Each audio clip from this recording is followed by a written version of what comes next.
As you talk with yourself every day, how often do you ask, is what I am doing today getting me closer to where I want to be tomorrow? Am I making the daily adjustments necessary? Am I doing all that it takes? Will I keep on doing it until? Direction determines destination. Here's a question you need to ask yourself. Are all of the disciplines that I'm currently engaged in taking me where I want to go? Are all of the disciplines I am presently engaged in taking me where I want to go? What an important question at the beginning of the month, at the beginning of the week, at the beginning of the day. Because here's what you don't want to ever do: kid yourself. You know, kid your neighbor and kid me and kid the marketplace if you want to, but gosh, you can't kid yourself. With your fingers crossed hoping you'll arrive at a good destination when you're not even headed that way. You say, well, maybe the wind will take me. Well, there's a chance. But you've got to take charge. You've got to ask yourself often, am I? Am I doing the disciplines that are taking me in the direction that I want to go? I don't want to be faked out here and think I'm on the way to financial success when there's not a prayer, not a hope. I don't want to be faked out hoping that there's someone else who's going to take care of it. Take care of me. They're not going to take care of it. They're not going to take care of me. What if all of your negative relatives turn positive?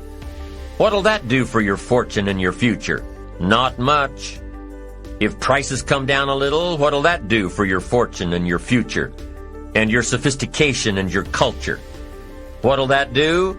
Not much. If the economy gets a little better, what'll that do? Answer, not much. If you don't make plans of your own, you'll fit into someone else's plans. And guess what they have planned for you? You're right. Not much. Most people wake up every morning counting on this not much list.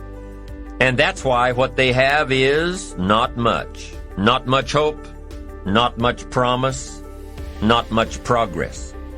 They're driving what they don't want to drive, living where they don't want to live, doing what they don't want to do. Forget the thief waiting in the alley to snatch your purse. What about the thief in your mind? Lazy, not stimulated by thoughts and questions. Don't become a victim of yourself. Ask yourself these questions. Is this the direction I want for my life? Is it someone else's direction? Is it a goal that I have been ingrained with since my childhood? Is it my parents' or my spouse's or my boss's or my children's?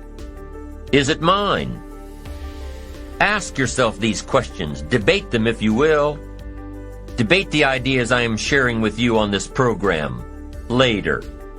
After you've heard all the ideas, debate what will work for you and won't work for you.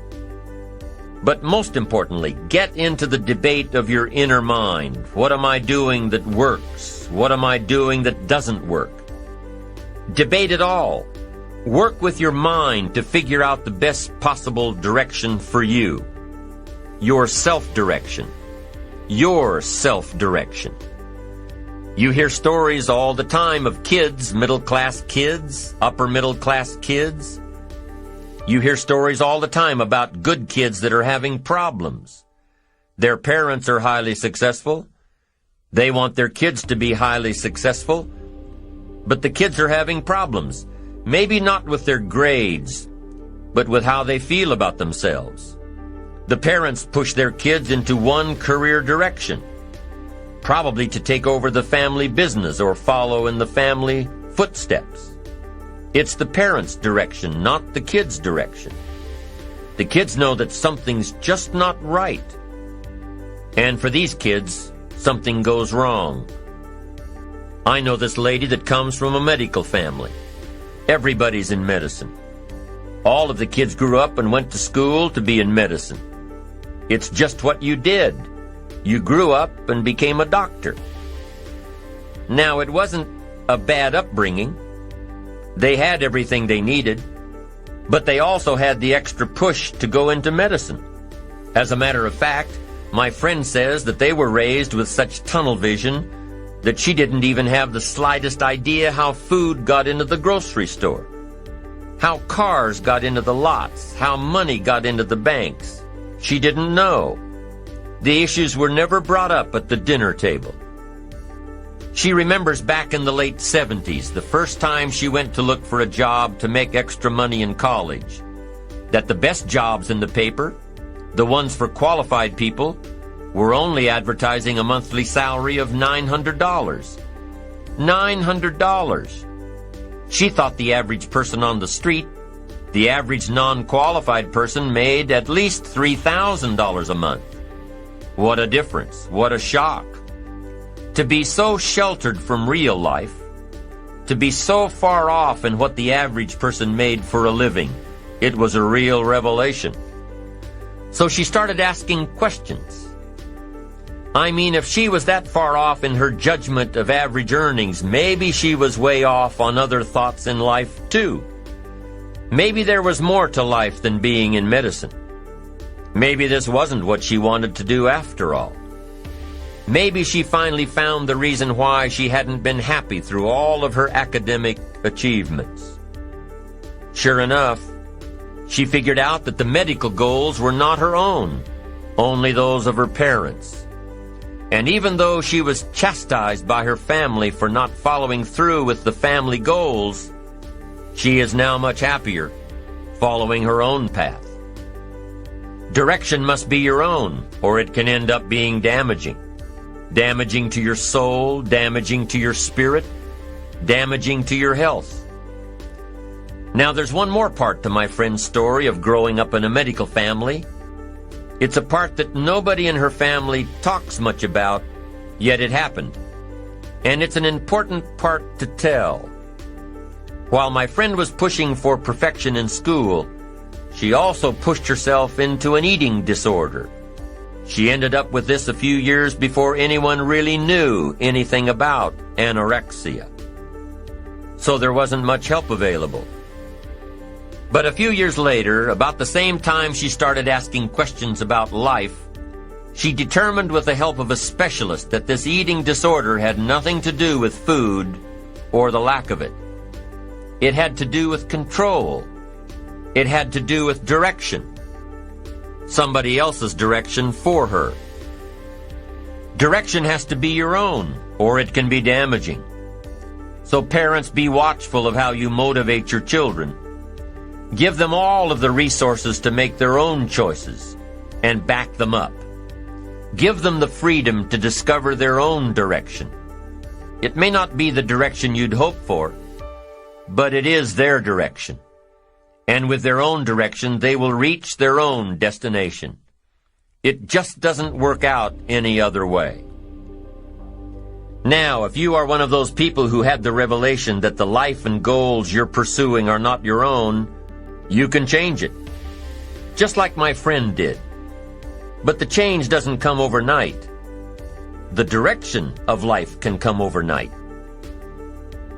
A new goal can reach out and grab you in one day. Give you the push and the ambition and the momentum to change your course, where you want to be. But the final destination does not happen overnight. It still takes a lot of work. It still takes time for the plans to build, to grow, to run the course.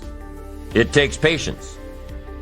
Let's say you have a brilliant idea for starting a new company. What's the first thing you do? You write a business plan and a marketing plan, and complete the financial pro formas. You don't expect to have an idea one day and a prospering business the next. No, it doesn't work that way. You've got to take all the right steps, give it care and nurturing and time. Lots of time for your investment to start reaping rewards. You've got to be patient. But here's what does happen.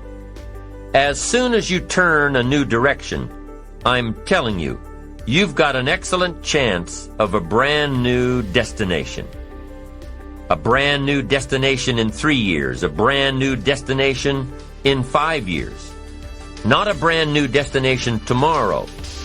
A brand new destination that will come just as surely as you follow and adhere to the disciplines required.